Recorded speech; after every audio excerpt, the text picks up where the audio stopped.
There is a segment in Black society many of us do not see, yet they see us, but not in the traditional way. So I am completely blind.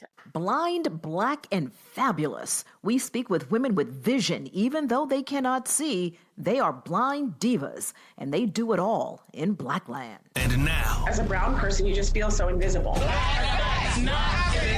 Where we're from. Brothers and sisters, I welcome you to this joyful day. We celebrate freedom. Where we are. Get on the ground! I know someone heard something. And where we're going. We the people means all the people. The Black Information Network presents Blackland with your host, Vanessa Tyler.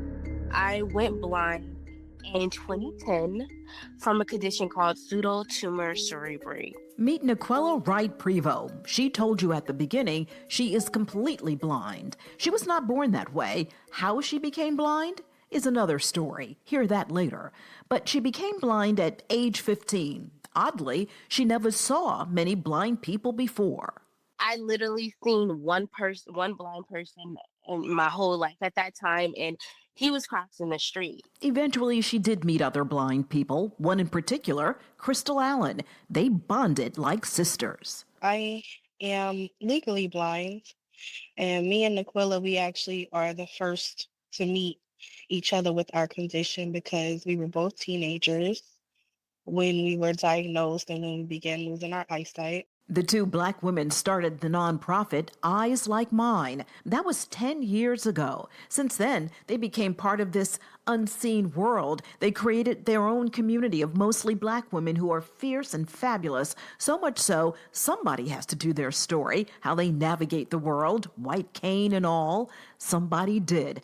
Documentary producer Lisa Durden. She met Krystle first at an event in Newark, New Jersey, where Lisa and Krystle were both being honored for their community involvement. I saw her walking toward me with a cane, and people kind of know, in our society, we're kind of used to people with canes, so we know, oh, that's a blind person. So that's a common thing. So so she walked up to me and said, oh, I heard them read your bio, and it seems like you do a lot of great things, and you're always out and about. I would love to. She didn't even say why. She just said, I'd love for us to get together just to learn more about each other. She said, can you text me? Now, Vanessa, you know I have to have my inside voice. So when she said, can you text me? This is only in 2017. I was thinking, bitch, ain't you blind? Lisa's funny. Yes, she was blind, but what blew Lisa away was how Krystle moves, not just getting around, but making it all happen with that Black girl attitude. So they connected. Boom, she got back to me quickly. I'm thinking, oh, okay. So we got together at IHOP in Newark, and we had a little late lunch, and when we were talking, she came in there, walking in the room with the cane. She came by herself with nobody escorting her. I'm thinking she's by herself. How did she get here? They ordered their lunch. So as we started talking, her phone began to talk. We all have that technology, we just don't think to use it. You have another text, and it reads the text to her out loud. I think, oh, that's how she saw my text. It tells her. So I'm thinking, wow. So I'm thinking to myself, not saying, this is interesting. So she wanted to meet with me for her to invite me to be the MC of one of their anchor events called the Miss Blind Diva Empowerment Pageant, because she knows I'm a TV personality. I said, oh, yeah, absolutely. So that's how we initially met, by me being asked to MC their big event. And then a second big event called Dancing with the Blind. So from there, I would go to rehearsals, we'd hang out. And it was eye-opening. Lisa also met Naquela. Again, she was in awe how Naquela did her thing. So we went into Dunkin' Donuts, and I was so used to being around them, I ordered my stuff and stepped aside. She walked up and ordered her coffee, and then she took money out of her purse and paid. Now, I had been with them about 2 years at that time, but I'd never seen her purchase anything in a store. So when I got outside, I said, how did you know how much money you had? So I still asked questions a little bit at that time. She said, oh, I put my money in a particular order. They figure it out. People need to see this, which is how the documentary Blind Divas was born. When I began this film and trying to make people aware, because all of my documentaries seem to end up, activism type of documentaries, speaking about the underserved communities, or, amplifying voices that are not heard often. And these women have a lot to say and show. So, how they became blind. Again, both were not blind at birth. Naquela Wright-Prevo is now 30 and diagnosed with pseudotumor cerebri, which ends in total blindness. So I am completely blind. It actually spurred on from the birth control I was taking at the time. Did you say as a result of birth control pills? Yes.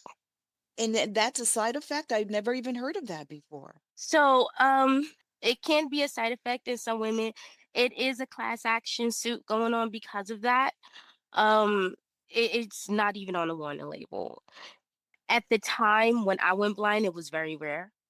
And now pseudotumor cerebri is becoming more common. As a result of birth control pills? As a result of malpractice, period, because there's a bunch of different medications and different ingredients in medication that can cause an overdose that can cause pseudotumor in somebody. It's more common in women. It's more common in women who are overweight. It can happen if you have any type of head trauma. It's what pseudotumor is a false tumor. So that my body made too much spinal fluid, and spinal fluid is what your brain sits in, so it don't knock against your skull. And that access fluid acted as if it was a tumor, and basically put too much pressure on my optic nerves. And yeah, it stemmed from the birth control I was taking at the time. And Krystle Allen, who is now 40 years old. Again, her blindness stemmed from a medical issue. I was 16, and mine started through a medical malpractice from a dermatologist who was treating me for eczema. I've had eczema since I was 5, but it was very severe, even to the point where for a whole entire week when I was in 3rd grade, I could not walk because the joints in my legs locked because my skin became infected from the irritation. So my family on my mom's side are from Honduras, Central America, and they would always bring a lot of remedies to kind of treat my skin naturally, but that wasn't working. And my cousin, she had eczema as well. She lived in New York, and she was seeing this dermatologist who actually happened to be named Michael Jackson. And she found that she was receiving great results. So she recommended him to my grandmother, and we started seeing him, and it was great results. I was having clear skin. My skin wasn't as irritable. I was wearing shorts for the first time at 16 with confidence.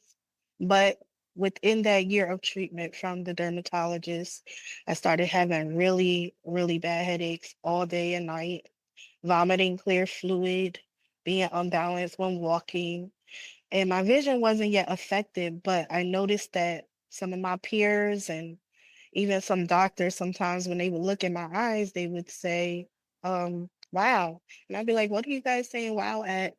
And it was that my eyes looked like they were bulging in a more extreme way. And ultimately, I wound up going to an eye doctor. The eye doctor just told me I needed to get fitted for prescription eyewear because my eyes seemed inflamed, meaning swollen, and I was just going to be needing that. In reality, what she had, a pair of prescription eyeglasses could not fix.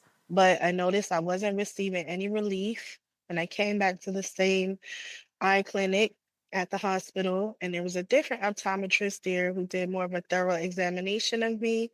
And by the end of the visit, he declared that I had pseudotumor cerebri. Both women with the same diagnosis. I am permanently legally blind, and the reason for me saying permanently is that my optic nerves are too severely damaged for me to be able to use prescription eyewear, and there's no procedure that can restore my vision currently because of the damage from the optic nerve trauma.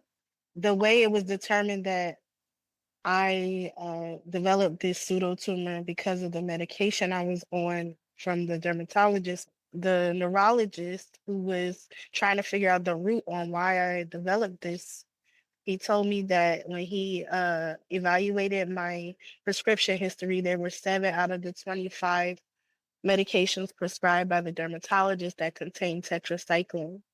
And, tetracycline, when it's in certain medications, especially if it's in more than one, and depending on what it's being prescribed for, your body can react with it as an overdose. And so that's what ultimately happened with me. Devastating. But these women have a saying: they lost their sight, but not their vision. And what they saw was a full life starring them. I had to learn how to cook, clean, sew, and use the computer in a different way. So it it was different, but I just had to grin and bear it because that was my life, and I never was the one to sit down and just let life happen. I took life by the balls. Documentarian Lisa Durden saw it too. When I saw this young lady go in the kitchen, she walks in the kitchen, she's blind, opens the cabinet. I'm like, this is a couple of years ago. I'm like, she's in the house alone. She takes out a can of string beans, opens the can. She gets the pot, turns on the stove, Vanessa, and said, "Voosh!" I saw the flames. I said, "Is she going to burn the house down?" And she makes the rice. I had never seen, even though I didn't know them that long at this time, I maybe knew them about 2 years by this time. And I'm like, they can cook in the kitchen? Their lives are busy. In fact, Naquela is a wife and mother. In this clip from the documentary, she is giving her adorable little daughter a bath. Do you want to take a bath now? Yeah? Yeah. Oh, it's bath time. Let's go. I'm done. Come on. It's not always easy. When Naquela had her first child, at that time as a single mother, hospital officials tried to stop her from bringing her baby home. I was in a hospital and they're asking me, well, who's going to be home with you? Do you live with anybody? They wasn't going to let me go home with my son if my father wasn't with me to take me home. If my father did not come to take me home with my son, they wasn't going to let me go home with my son. They was going to let me go, but my son was going to stay. When we come back, hear what dating is like for these blind divas, how Naquela met her husband, who is fully sighted, plus their message and warning to the Black community about our eyesight, and how you can make sure to see the eye-opening documentary, Blind Divas. That's up next on Blackland.